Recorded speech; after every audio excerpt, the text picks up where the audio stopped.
I wanted to talk about this because it's a memory that I hold very close to my heart, and it's a very formative memory that cemented my love for gaming. When I say that it's a true love and also a love lost, you'll know what I mean as we go forward. Needless to say, this is not going to end happily, much like the game, actually. I can't remember exactly how old I was, maybe 12, but I do remember one hazy evening vividly. There was one place we always visited after we went to the local pizza shop, and that was the movie rental shop. It was Movie Gallery where I was at, but some of y'all might know it as Blockbuster in other places. The place that I used to go, Movie Gallery, didn't have the best selection of games, but I do remember always every weekend getting at least one game that I could play through the entire week. On those half-filled shelves, past the generic leftovers of games that nobody wanted, I saw it sitting there. I forget what two games it was sitting in between. Two games I clearly didn't care about.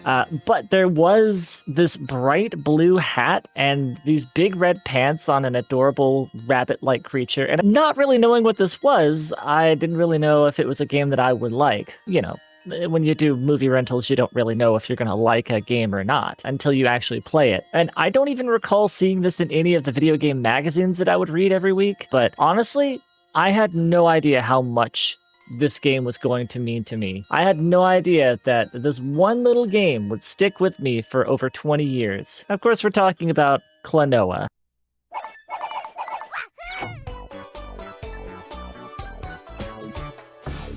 I'd played mascot platformers before, but I never really owned any of those games. I played them, I like them, but I never really beat any of them because it's not the kind of kid that I was. Remember, I am a child here. So when I tell you that I never really pushed into beating those games as hard as I could, I do mean it. I love Spyro for the exploration and collectathon, and I didn't really like Crash Bandicoot, but I do remember raging a lot at it, so there is a balance between what I like and what I don't like. So having seen this strange little rabbit creature, and it was a platformer to boot, with a bright, colorful character. Yeah, I liked the bright colors. It was a platformer. What's not to love? To my little 12-year-old brain, it looked like a game that was just made for me. So anyway, back to the story.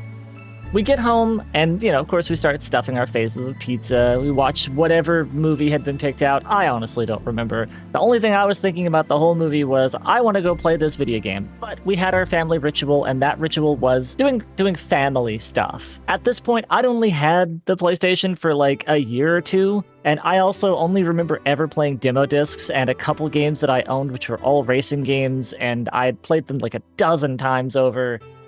I was, that my whole thing was renting games. That's how I got most of my video game experiences as a kid. The aesthetic of this bright and colorful, cheery platformer is what drew me in. And when I booted the game up, the game's opening cutscene was gorgeous. I mean, you have to think where I'm coming from, right?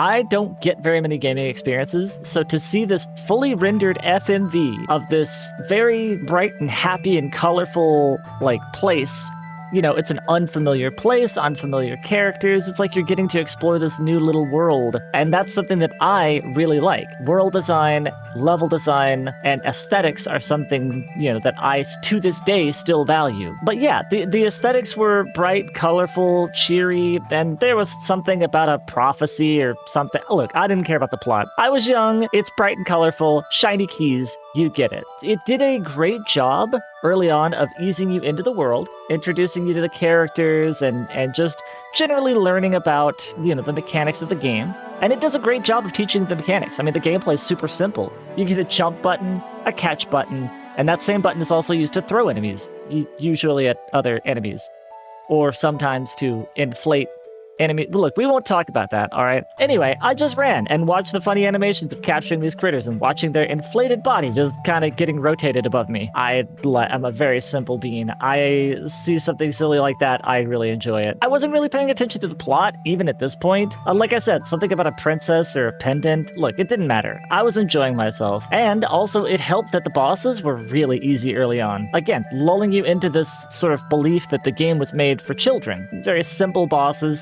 simple puzzles. Like, it's, seemingly, to somebody that's more advanced, I mean, this would be a boring game, but to me, I really enjoyed it. I enjoyed scratching my head at some of the later puzzles, but we'll get to that. But yeah, also, because this was a rental, though, I could only realistically play it for about 2 hours a day through the weekend, since I had chores to do around the farm and all that. But I did try to play it as much as possible, and I only had Friday and Saturday to do it. Then I knew Monday'd be right around the corner, and I knew that would be when we'd have to return it. And I was at this really tough section towards the end of the game. This moon-based section that had all these doors, and it was an incredibly, ridiculously difficult, set of puzzles. As a child, it was extremely difficult. In fact, even before that, there was an area in Coronia's second stage. I believe it was the second stage. That's the one where they kept bouncing between light and dark. You know the one. If you've played it, you know the one I'm talking about. That section, I believe we all have shared pain over that one. But the interesting thing is, though, is that when this would happen in a game, like Crash, for example, right? When I reached an area that seemed frustrating, I just returned the game without hesitation. I did not like challenge. To this day, I still don't like challenge, but there was something about this game that had gotten its way into my brain, and I started paying attention to the plot. And in fact, I think at one point I restarted the game just to start paying attention to the plot more, and you gotta do it for Klonoa. Klonoa is a fantastic game with a very short plot, a very simple plot, but something that's very relatable. All of this culminated together into something that I really wanted to get more engrossed in. So, next week, I found myself back at the rental shop, and I had gotten it again. And, I distinctly remember my mom even saying, "Didn't you rent that one last week?" And, of course, I nodded, because I was mostly nonverbal. I said, "I just really like it. It's a really fun game." Got the rental, made our way home again, and after movie night, I was off to face Ghaddius. Oh man, that Ghaddius fight was awful. As an adult, I can beat it now, no problem. But as a kid, oh my lord, I suffered so much I almost cried at that one. Because it's not just Ghaddius, right? Ghaddius took me almost the entire 2 hours that I got to play it before bed. It took me so long to beat this one section, only to then have 3 more sections after, where you have to pick a cannon, a set of cannons up, and then you have to go inside of Nahatom, and then you have to, there's just so many different stages to this boss fight. And I remember beating Ghaddius finally, and then the boss fight continuing to go, and I thought, oh my god, I'm not going to be able to beat this. And of course, I was right. I did not end up doing that, and after probably staying up way too late, I beat Nahatome on the second day of the rental, and I got that ending, which is what made me make this video. That ending, the ending, still sticks with me as one of the best game endings, one of the most emotionally impactful game endings you will probably play on the platform. It still sticks with me even,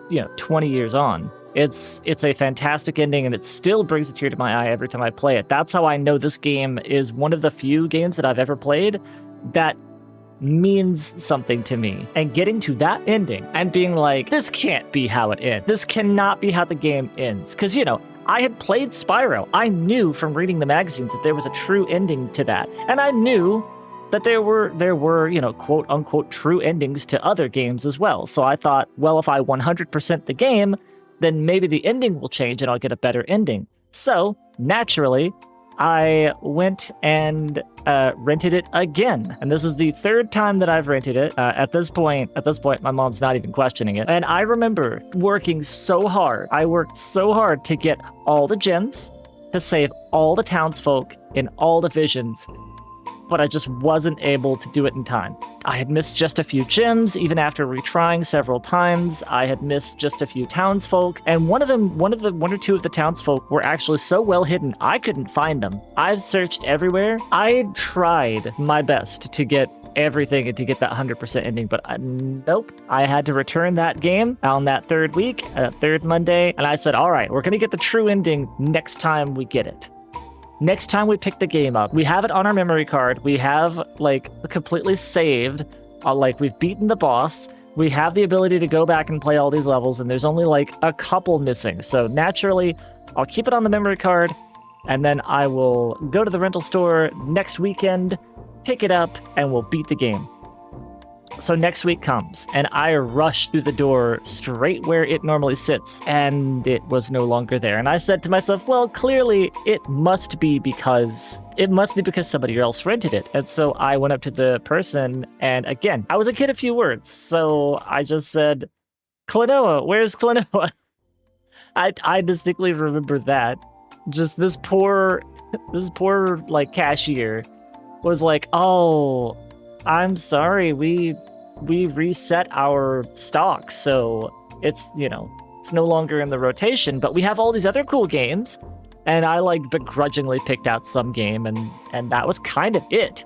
Like, I thought I'd never see that game again. And like 25 years passes, right? Like at least 25 years pass, like a quarter of a century passes. And with my adult money, and after picking up an X station for streaming, I sat there in the dark and I just let it all sink in.